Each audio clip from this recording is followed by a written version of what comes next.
Big Buck Registry's Big Buck Podcast, episode number 61. Joel Maxfield from Mathews Inc.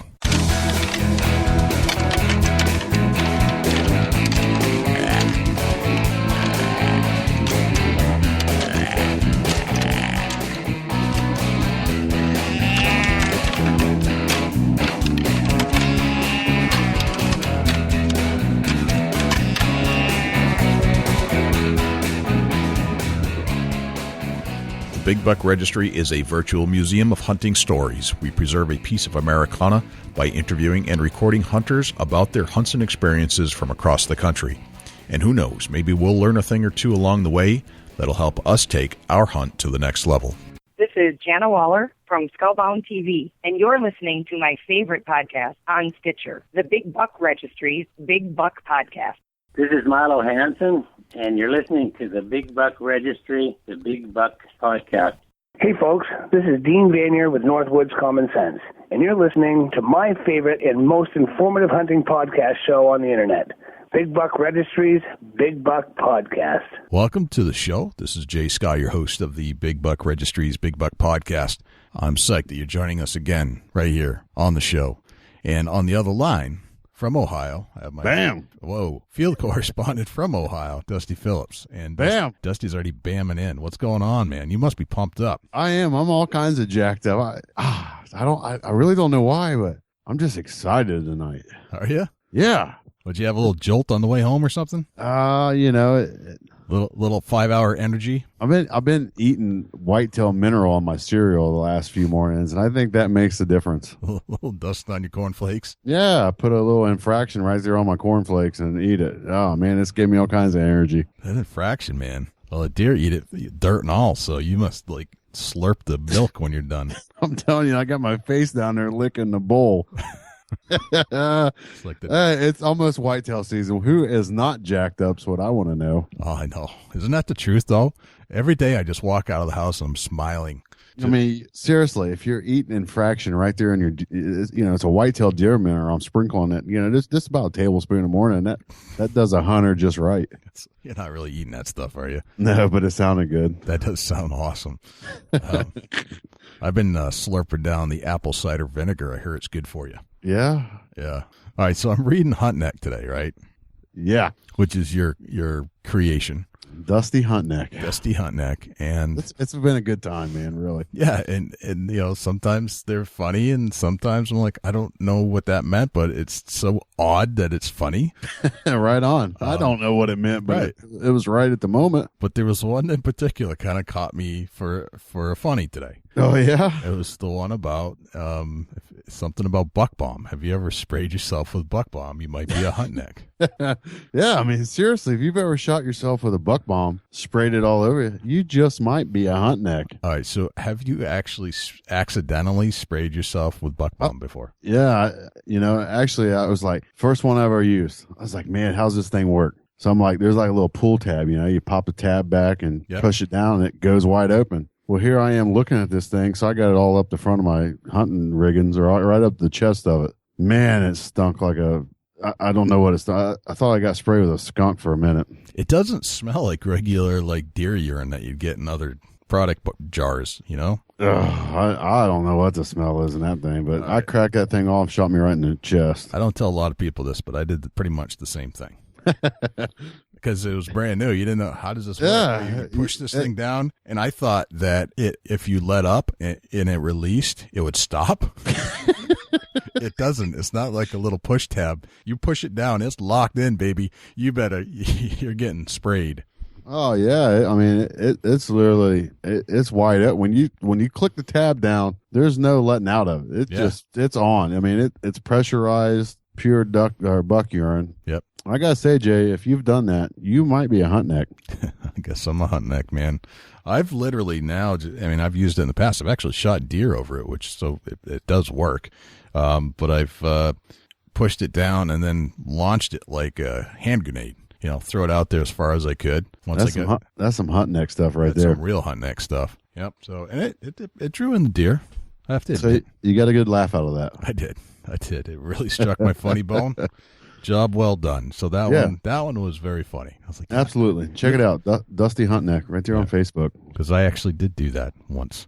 It's going to be a lot of experiences that, I'm going to say that everybody at some point in time will live the experience that I'm talking about. I mean, I'm a hunter. You're a hunter. Everybody that joins in on Dusty Hunt Neck is going to be a hunter. And something's going to replay a situation right there in your mind and get you a good laugh. That it's going to happen. Yep.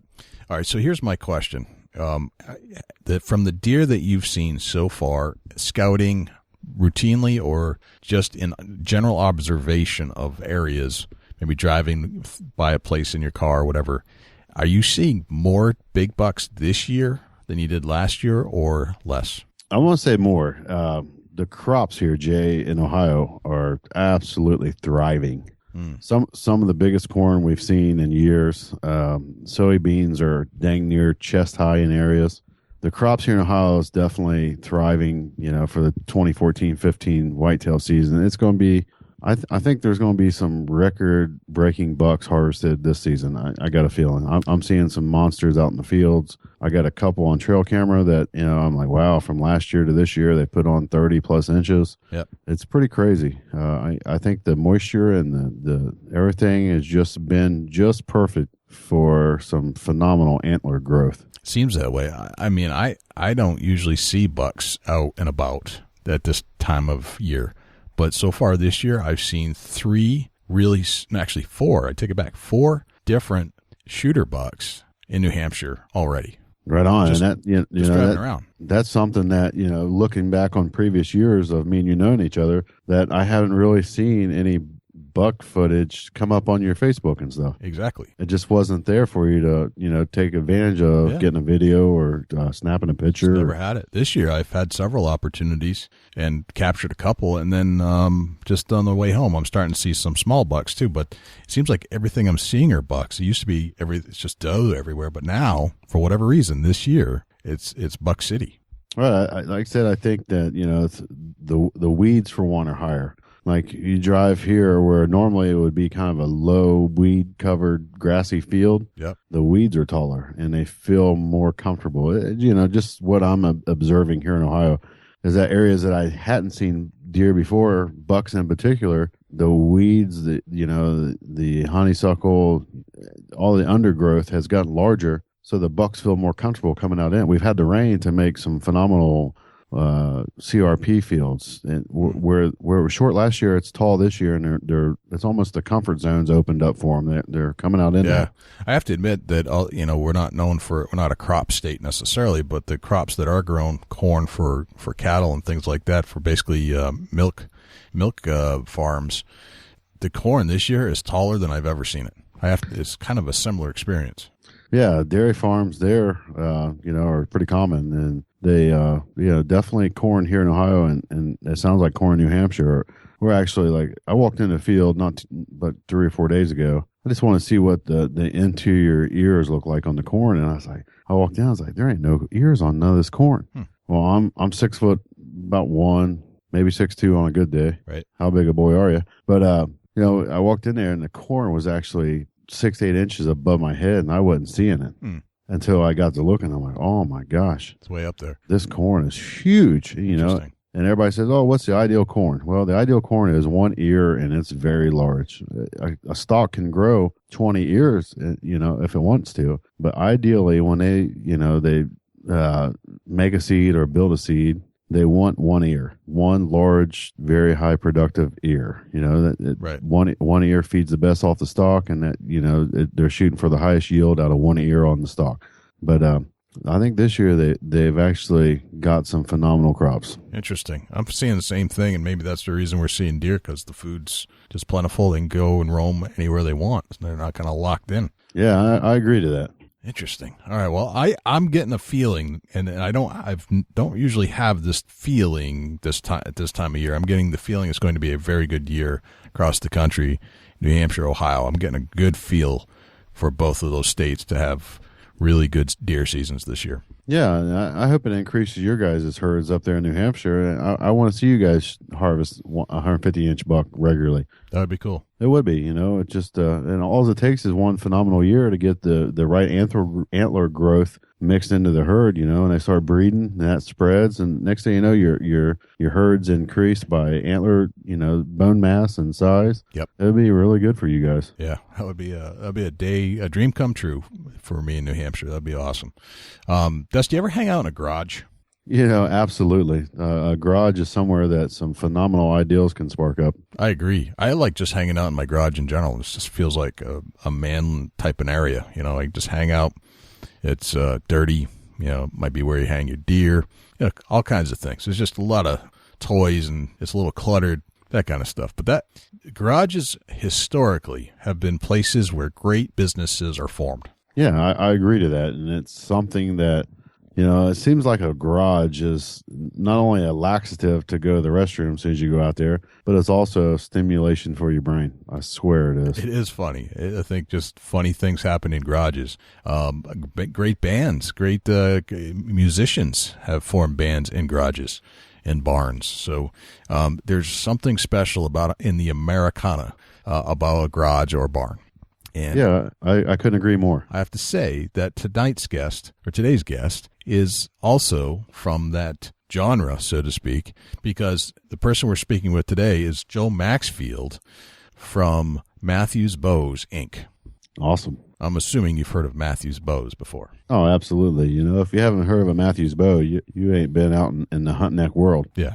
And as the story goes, they started Mathews in a garage. That's crazy. And now they have over 450 employees. Phenomenal. And they were definitely one of those companies that revolutionized the bow industry back in the 90s. Yeah, absolutely. The technology that they come out with back then was pretty impressive. It was. And it just kind of shocked the bow industry, and it was a big buzz back then.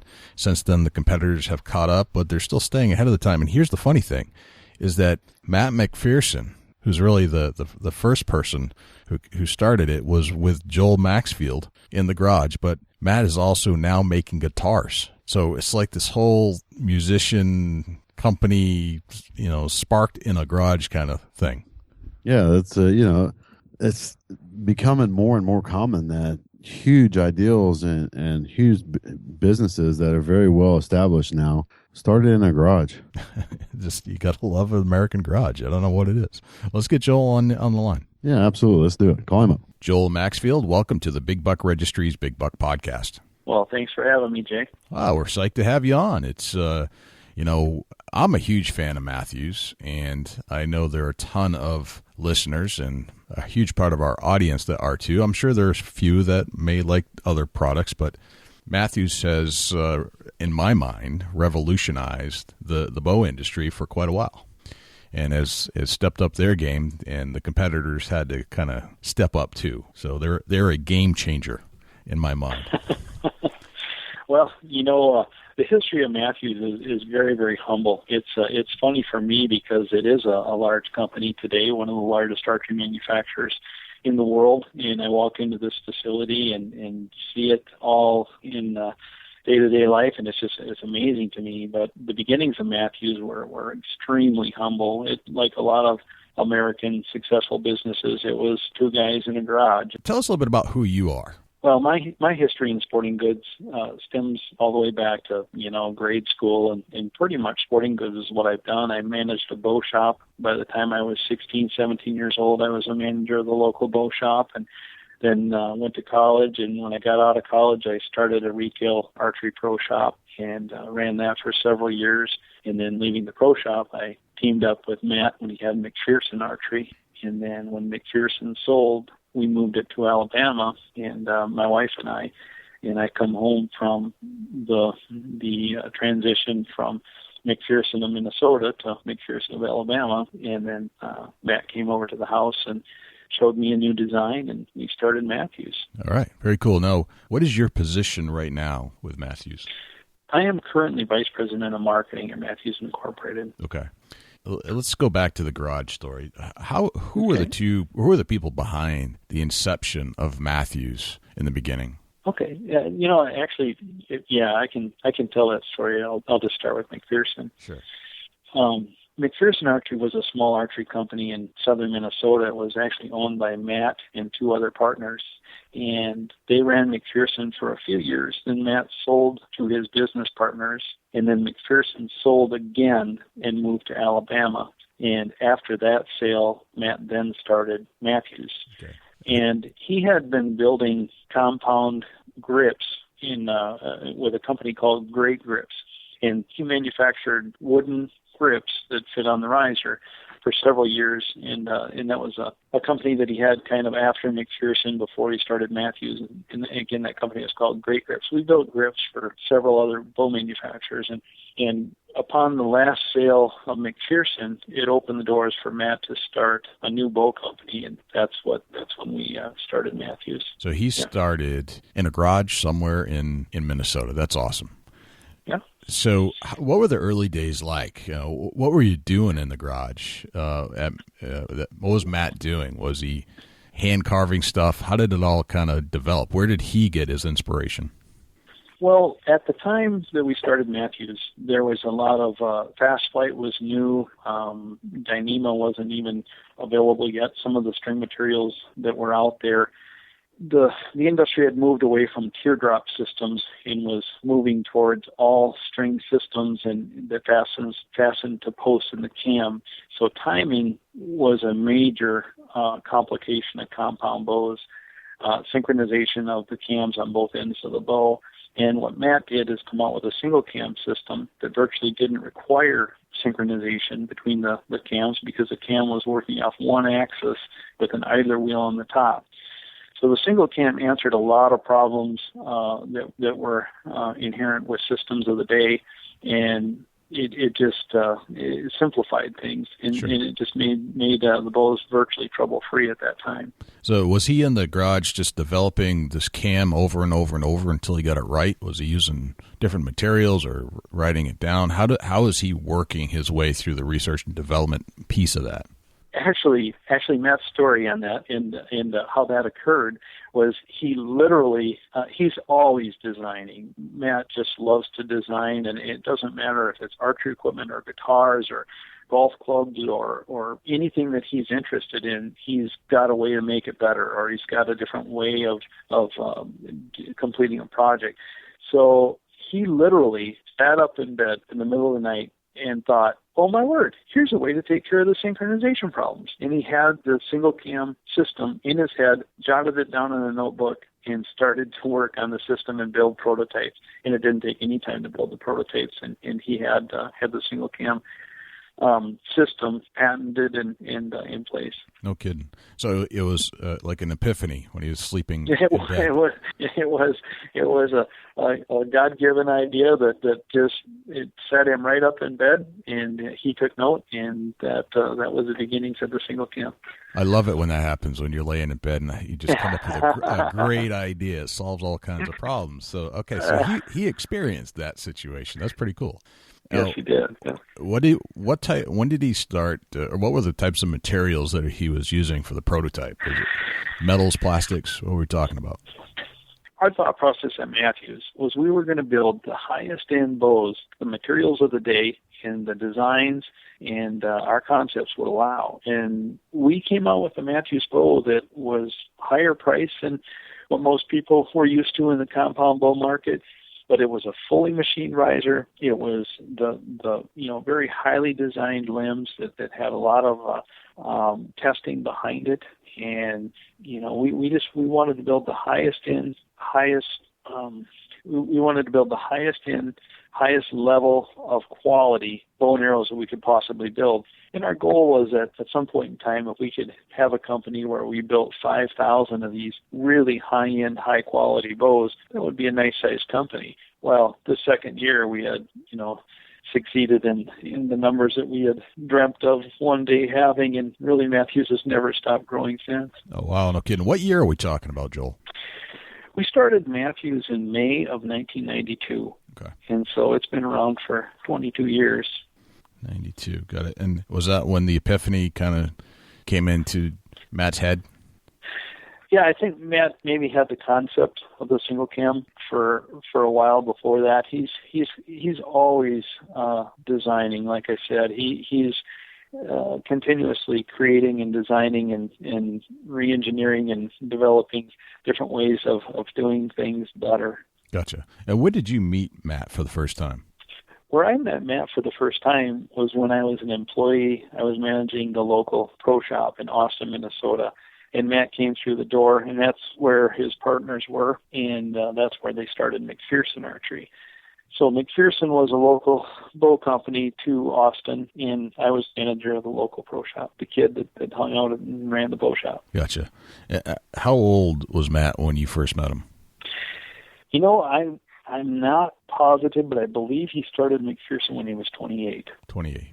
So you were hanging out running a pro shop, and he just showed up and started to develop Mathews from there. Actually, McPherson. That's where he started McPherson. And you were involved with McPherson through the journey there as well. Is that correct? Right. Yeah. McPherson was in Austin, and I had the pro shop, and then I went to school locally, college after high school, locally in Austin, Minnesota, and worked part-time at McPherson Archery.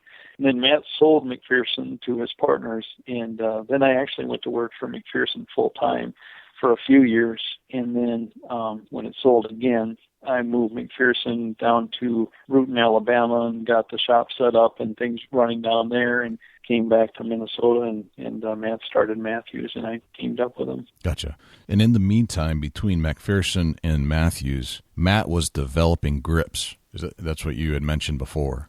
Correct. After Matt sold McPherson, and before he started Mathews, he had a company called Great Grips, and at Great Grips, he built a duplicating machine and built from blocks of wood grips that would we built grips for Bear, for High Country, for several other bow manufacturers.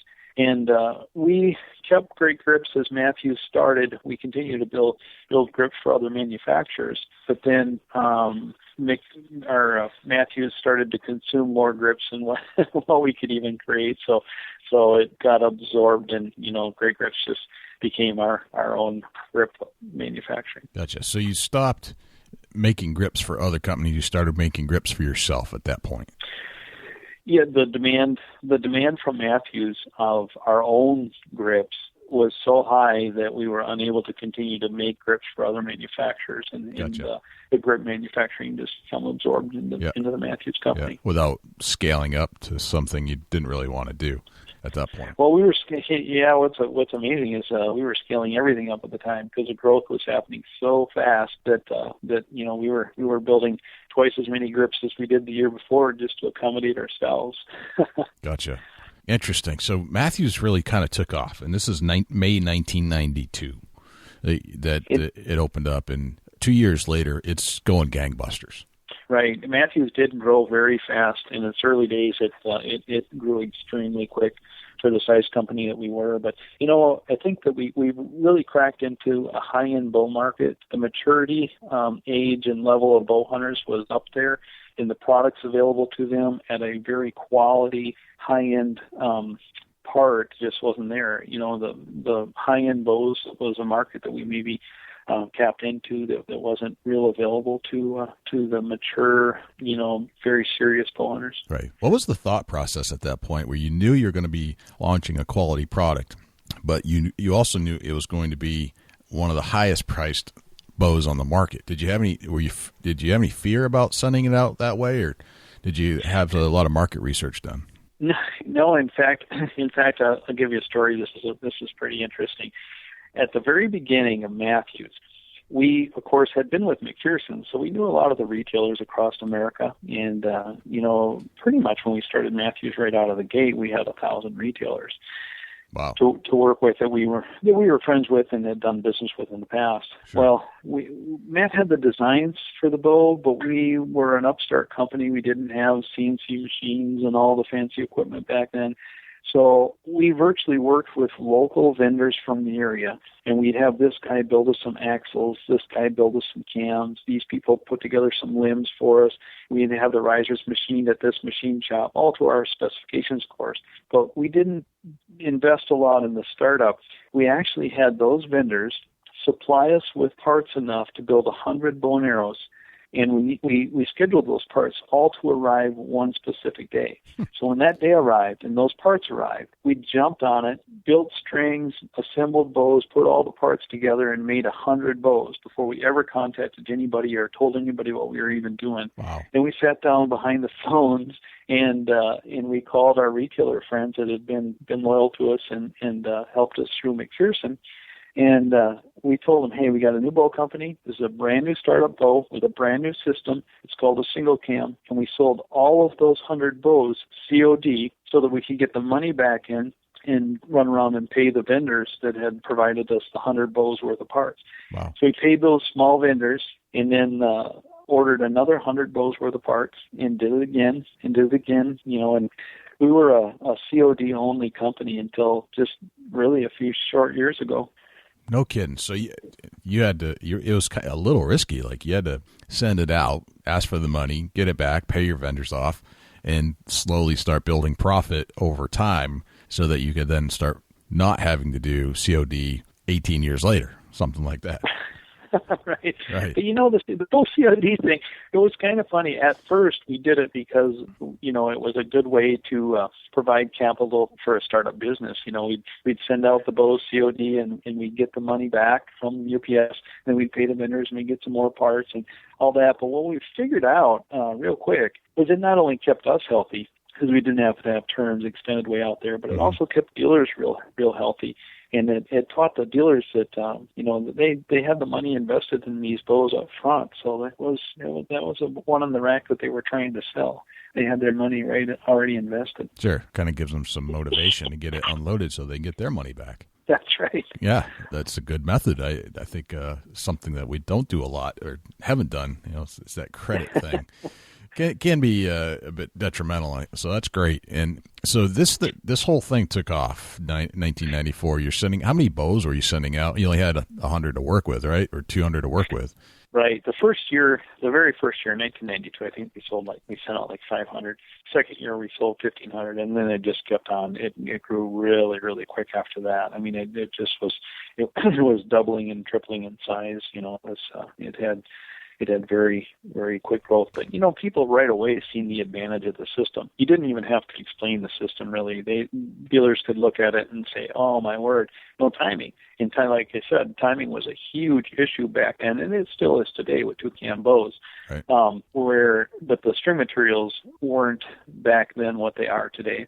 So timing being a big issue, anybody that looked at the single cam system recognized right away, oh boy, this is a solution right here. This is trouble free. So the system just took off very quick. Right. So you solved a major problem that was in the bow industry about timing, right? And it essentially revolutionized the bow system at that point.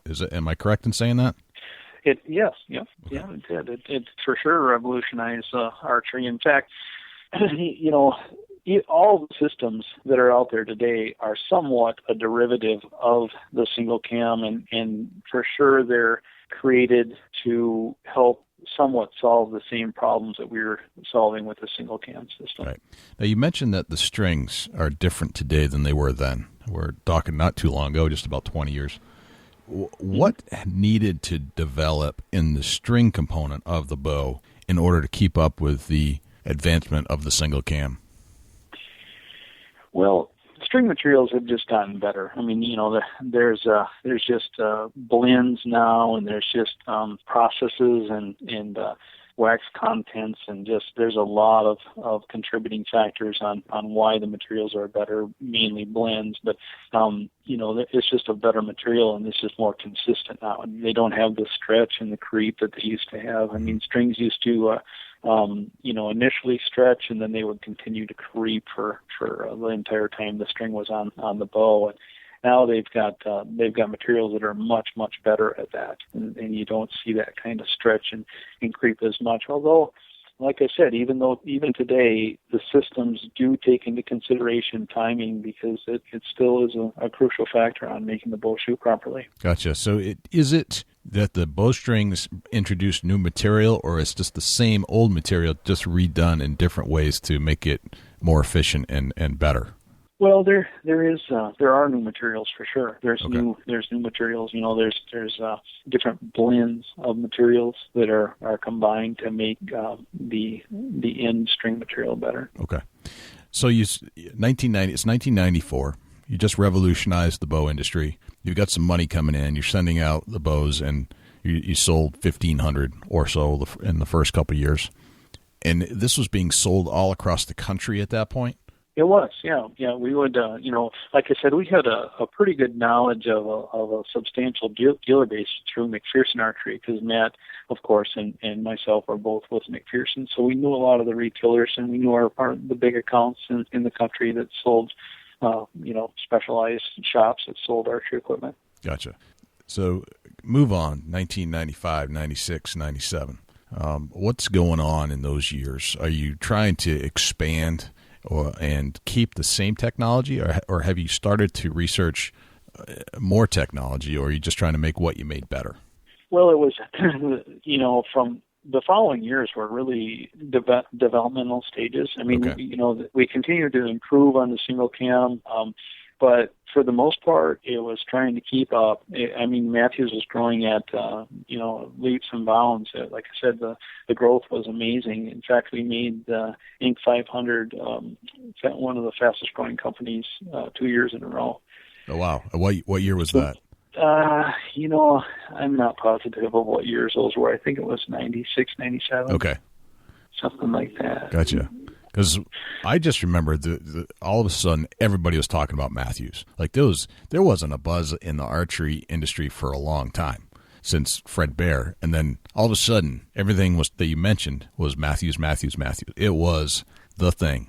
I think it really was a superior product to anything that was out there, because it was able to utilize the new materials that were available and not cause problems within the system. So, I mean, it was the highest quality products out there. It had technologies that solved a lot of the problems of the day, and it was high end. I think we reached into that mature market, and, a lot of the high end serious bow hunters gravitated towards Mathews, and there really wasn't, high end bows out there per se. I mean, there wasn't a high end and a low end. It's just everybody had a bow model, but this was the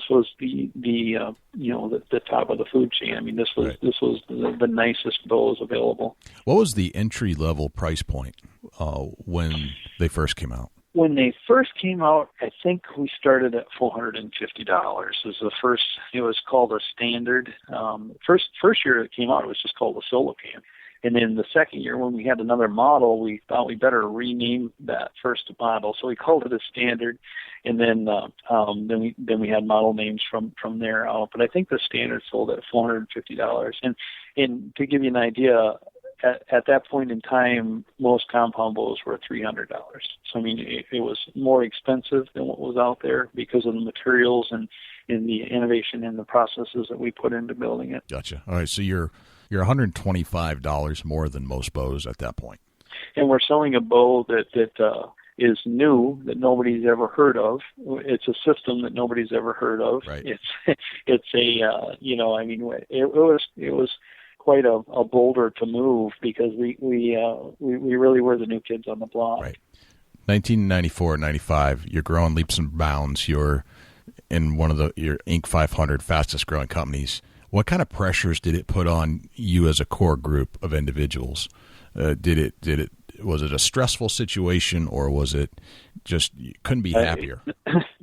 Couldn't be happier. It was fantastic. It was one of those things where, to be a part of something like that is just a really, really phenomenal. And it didn't matter if we worked 20 hours a day. And it was one of those things where I for sure had no issues punching out at 5 o'clock and working until 10 or whatever. Right. It wasn't about work. It wasn't about money. It was about building a company, and building a successful company. And everybody felt that way.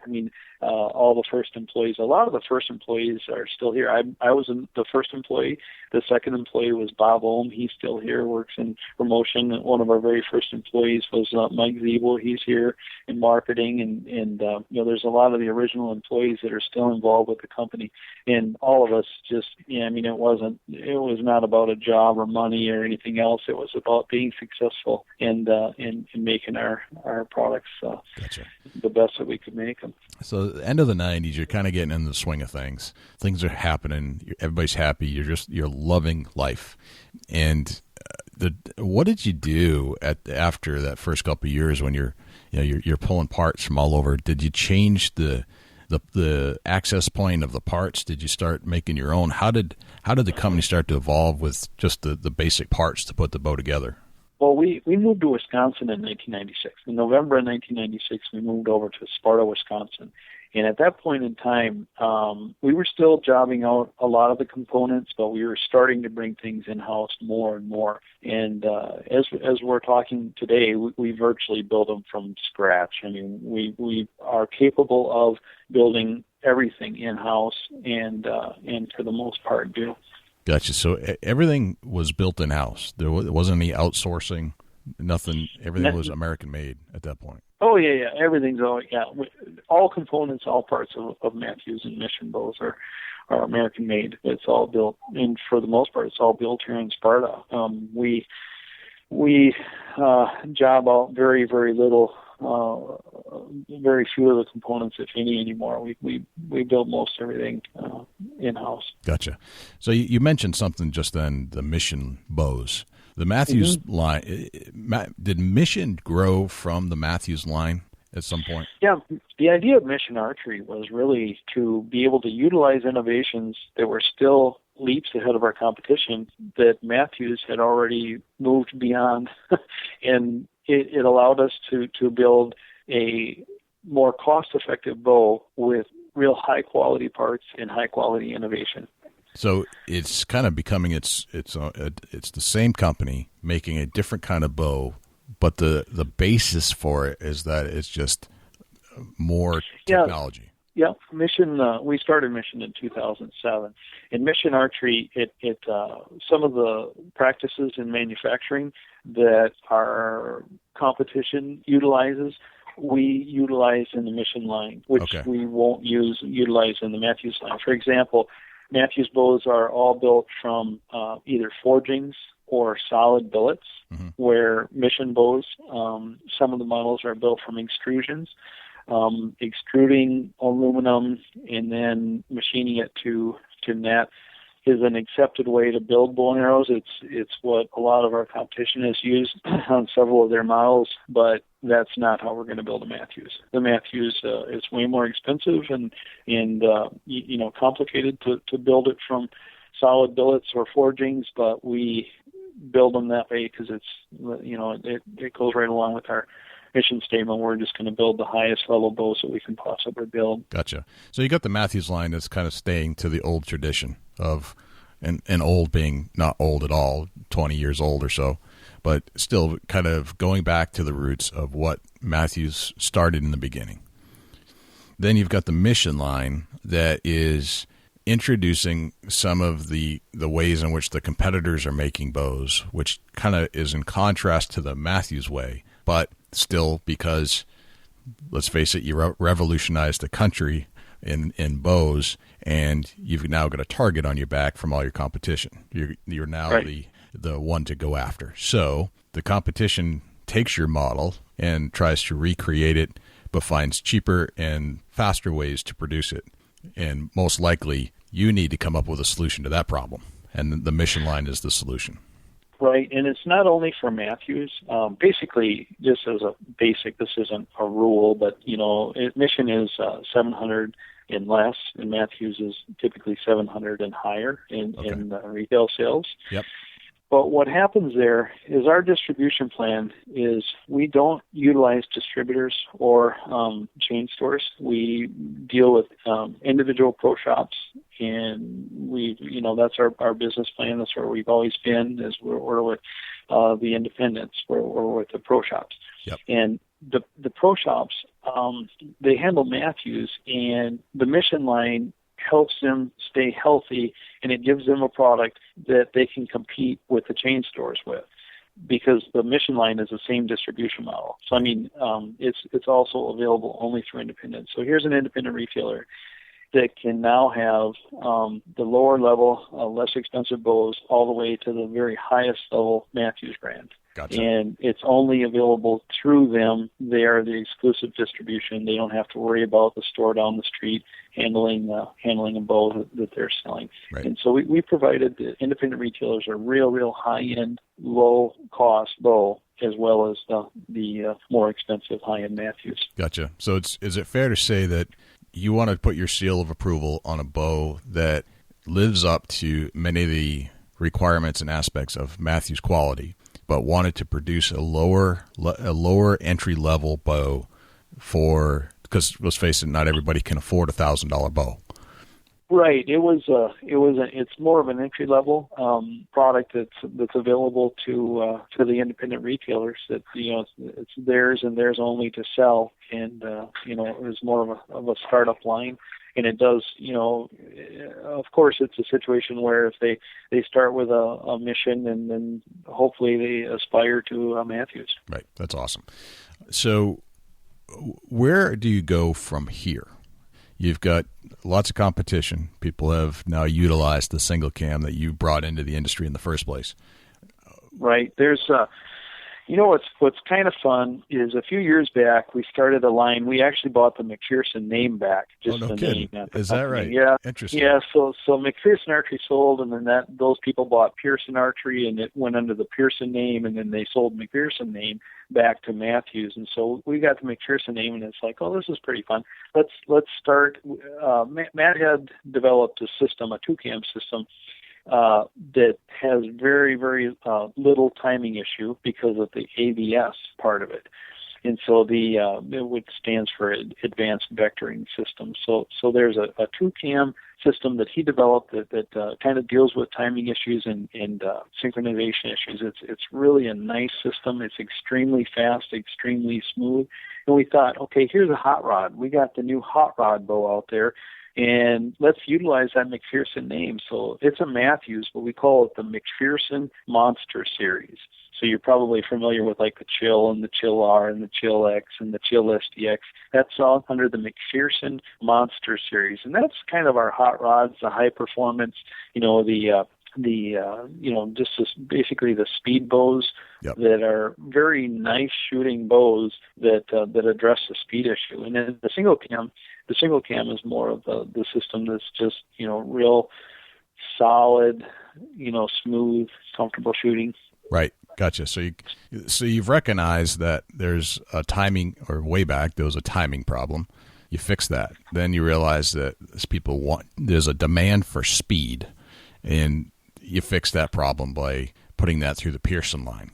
Right, and we McPherson line. And McPherson line, right. It's a McPherson. And what's interesting is people are. It's funny because our history is so deep, and then people look at us and it's like, oh, those single cam guys are building 2-cam bows. Well, we were building 2-cam bows for years before we started Mathews. Sure. Right. McPherson line was originally 2-cams anyway, so right. We're not foreigners to how that works. We understand the makeup of 2-cam bows, and Matt is an incredible cammer and designer. So his systems that he creates are really usually the top level products that are available.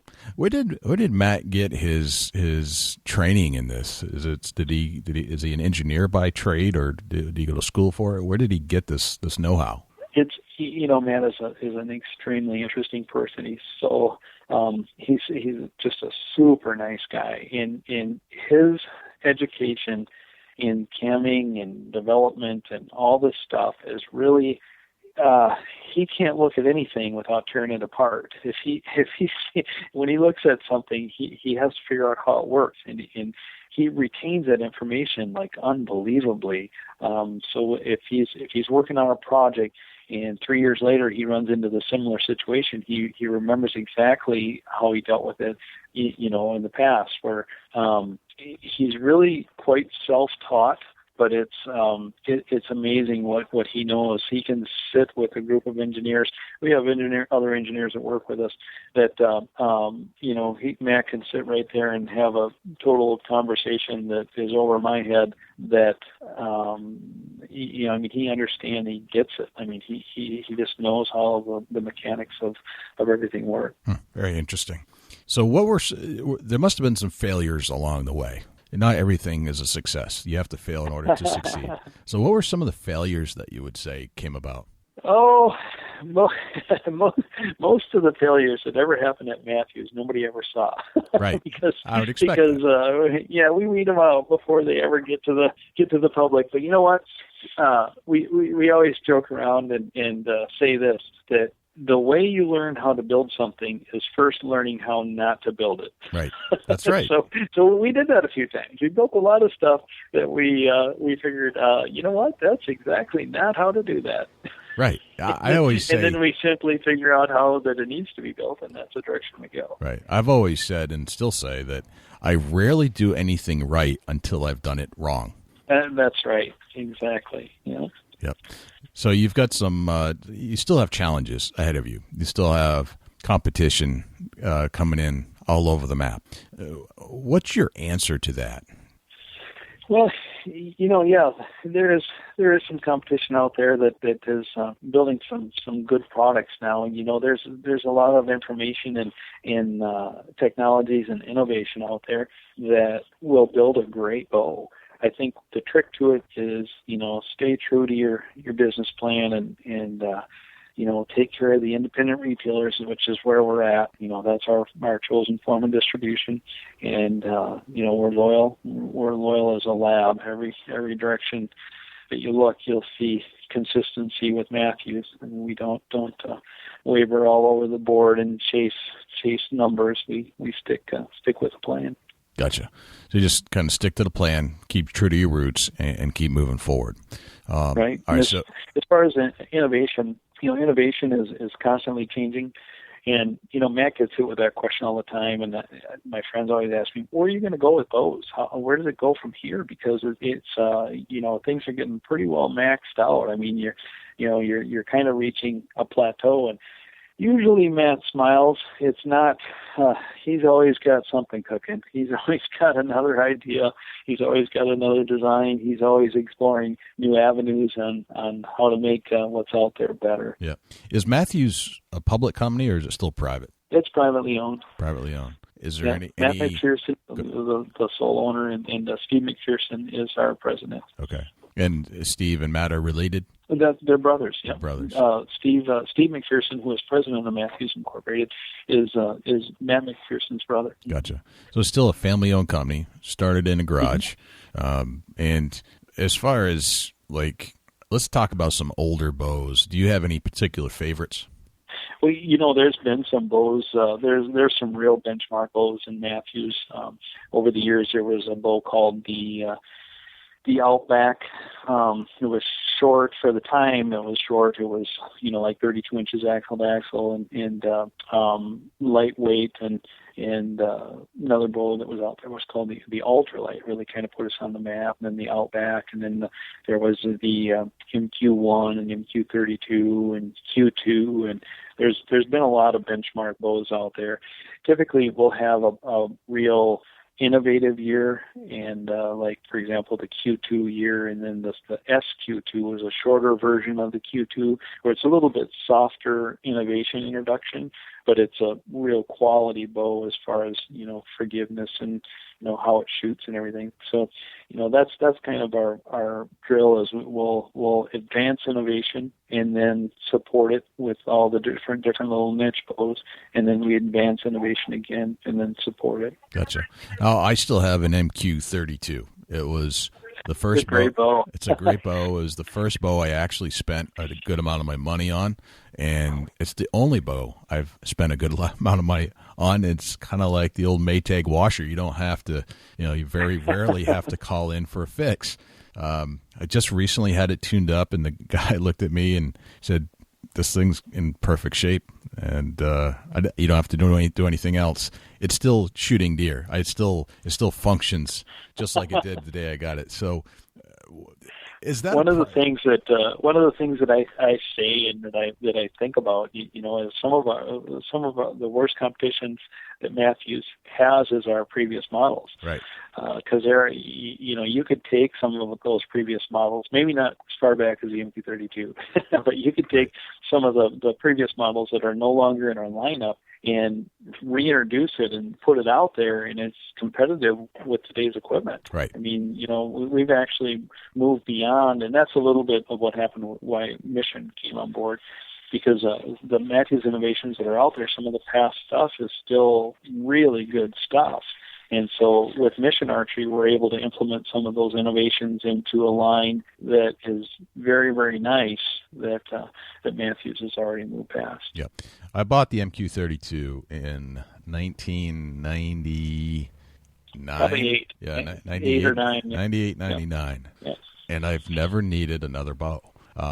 So that's got to be building in some of your own competition. Like the quality is so high, it might be the one and only bow you'll ever need to buy.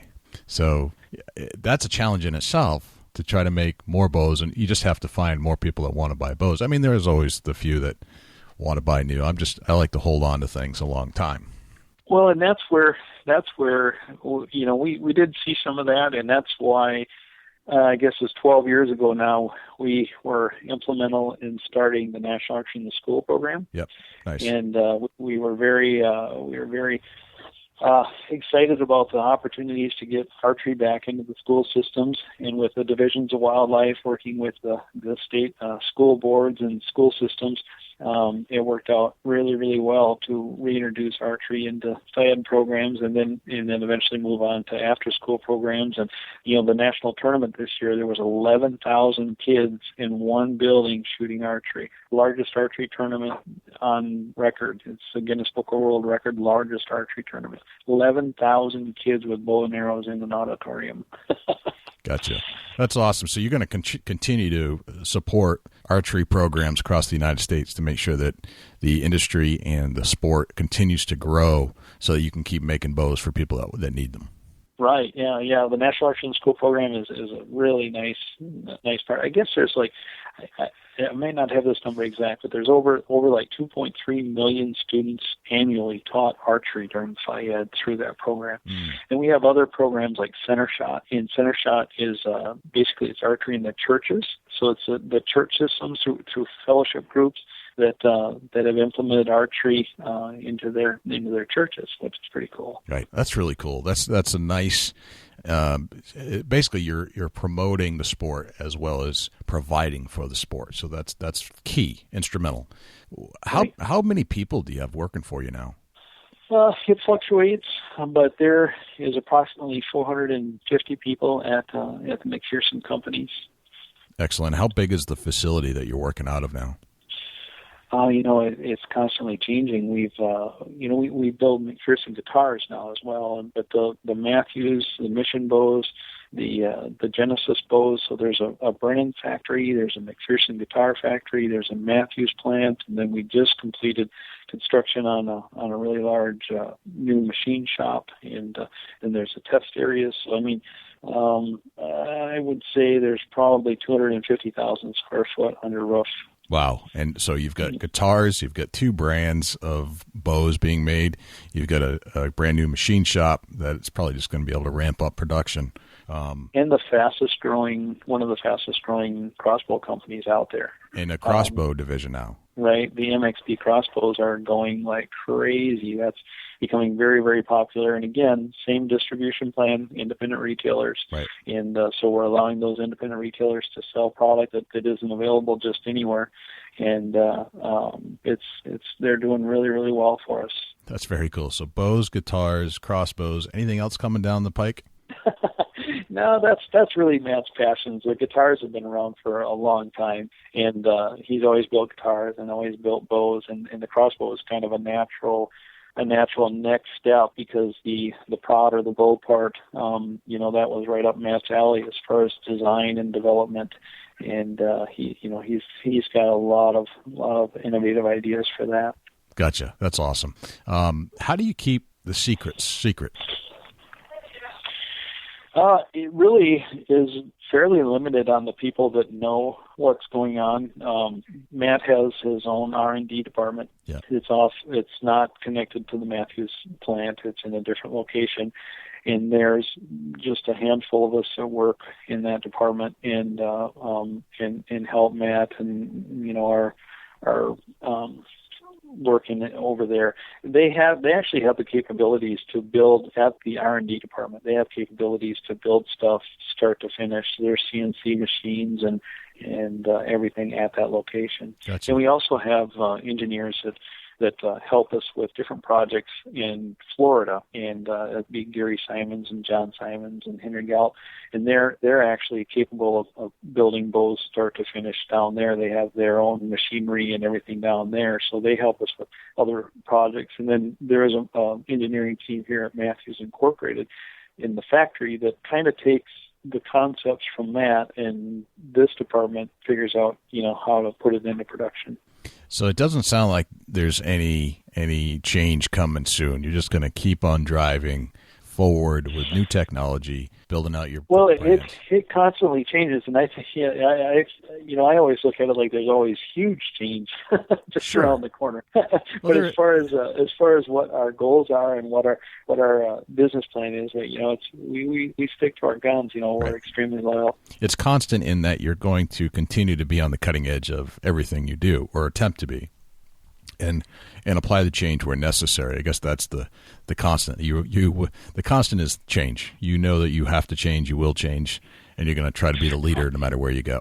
There's always new product around the bend. Like I said, especially with Matt, and any of my fellow employees that hear this are going to just smile, because he's always got great ideas. I mean, he's got ways to make things better continuously. I mean, he always looks at even the stuff that he's completed. He's extremely proud of, but he'll analyze his own work and try to figure out what in the future might make that even better. Wow, pretty intense individual.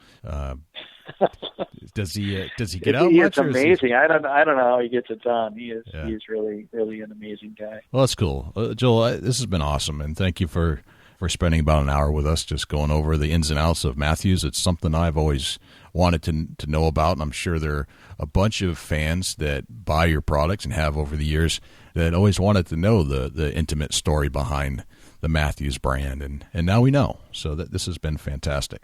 Well, we're honored to be able to provide to the bow hunters out there the products that we make, and I appreciate you taking the time to talk with us here, and we appreciate all the support. Excellent. Well, we'll definitely catch you again, and if there's anything we can do for you, just let us know. If you got a new product coming out, you want to kind of introduce it on the Big Buck Registry, we'd be happy to do that for you. Sounds great. Okay. Thanks again. Well, thanks to Joel Maxfield for joining us on the Big Buck Registry and giving us a history lesson in the Mathews Inc. Company. It's just an amazing story. It's a great American story. Don't you agree, Dusty? Yeah, absolutely. It's Mathews, catch as if you can. That's right. That is, and every year they come out with a great new bow. Of course, I'm still shooting my MQ-32, which has done me well. And as I said in the show, it's the only bow I ever spent a lot of money on. And I don't know if I'll ever need to spend money on another bow. It's that good, Right. Agreed. You take care of, a Mathews bow is just like anything else. You take care of it, it'll take care of you. Yep. It is kind of funny that if you make them so well that they become essentially so good that you can't sell another one in some ways. It's kind of almost a defeating prophecy. Yeah, I agree. But, also the bow industry is so every year there's so much new technology coming out with a bow that, a lot of the hunters want the latest, greatest, best. And, these new bows are so forgiving that it's actually helping I'm not saying everybody is a bad shot, but if you have an unstable hand or, you're not the best shot, a new bow will actually increase your shooting abilities. No question. The technology takes a lot of that, a lot of those variables out of the equation. That's awesome. Yeah. You're actually absolutely right. That's a very good point. And the way that the competition is, it's almost like bow wars now. It's like every company's got to advance, and they've got to answer for the last new wave or last new bow that came out. The next company's got another answer for that. So it really has become the great American capitalist society of bows just trying to beat the next guy, and it's awesome. Yeah, absolutely. It's the technology has come a long, long way, and it's just going to keep advancing. And that's something that they can always tweak something on a bow that can be the new next greatest thing. So every year you're going to see new bows. That's a fact. It's happening every year. Every single year. You're going to see something new come out, and it's something that's going to help you. Take your hunt to the next level. Yep, that was awesome. Thank you to Joel and Mathews for joining us and giving us a good insight on what's really going on the inside of Mathews Inc.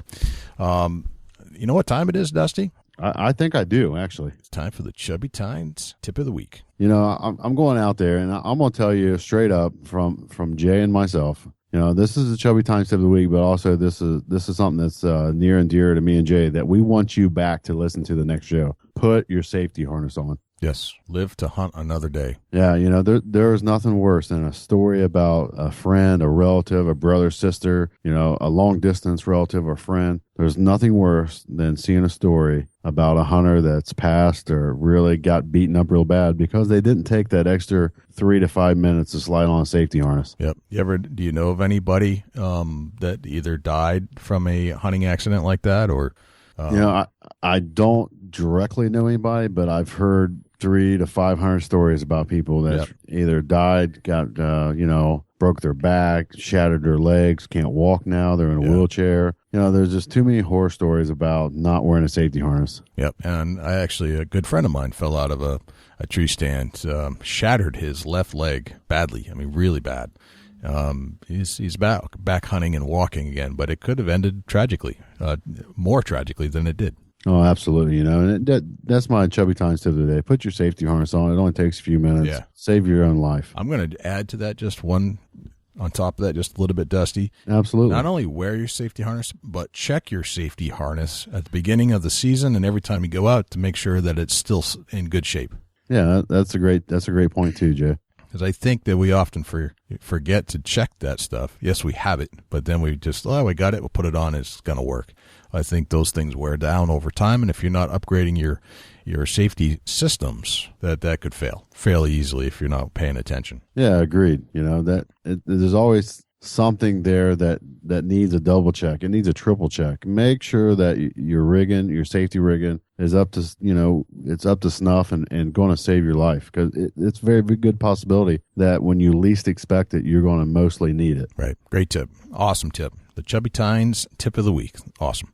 So how do we reach out to you, Dusty? How do we find you on Facebook? Facebook.com/Chubby Tines Outdoors. You can also look me up at Dusty Huntneck right there on Facebook. Jay, how can the listeners get with you at the Big Buck Registry? All right. So bigbuckregistry.com is our main site. It's our blog site as well. On Facebook, it's facebook.com/Big Buck Registry. Twitter is twitter.com/Big Buck Registry. We're also on YouTube at Big Buck Registry. And if you'd like to call the show and leave some feedback, 724-613-2825. And if you would, please, if you like this show, go over to iTunes, get into your iTunes account on your computer, get on in your iTunes or podcast app on your iPhone or any iDevice, and go leave us a 5-star review. And it's a little complex, I have to admit. It's not the easiest thing to do to leave a review. But if you do love this show, please leave us some feedback. Let us know how we're doing. Yeah, absolutely. We want to hear from you. Absolutely. Send us an email, too. You can send me an email, feedback at bigbuckregistry.com. We love the listeners, and we want to know what you think about the show. We love to hear what you think. We really do. Yeah, I love our listeners. I love our community. I love everything that's going on, and I'd like to hear from you guys because I want to hear what you want to know about, because we can do that. We can go find these people that you want to hear about, and we're always up for suggestions about how to change the show, even guests you'd like to hear about. Yeah, absolutely. Just give us your input, good or bad. We want to know. Absolutely. Well, Dusty, I think that's a night, man. Awesome. I'm jacked up, pumped up, fired up, and I am all mineraled up tonight. I'm ready for hunting season to kick off. That's awesome. Well, I just want to remind you who we have up next week. Heartland Bowhunter. Awesome. So if you know who the Heartland Bowhunter guys are, stay tuned because it's a great show. Yeah, absolutely. Absolutely. And be careful with them buck bombs in the woods. Yeah, don't spray yourself like Dusty and I did. Hey, I'm Dusty Phillips. I'm Jay Scott, and this is the Big Buck Registry's Big Buck Podcast. See you next week. Can't wait.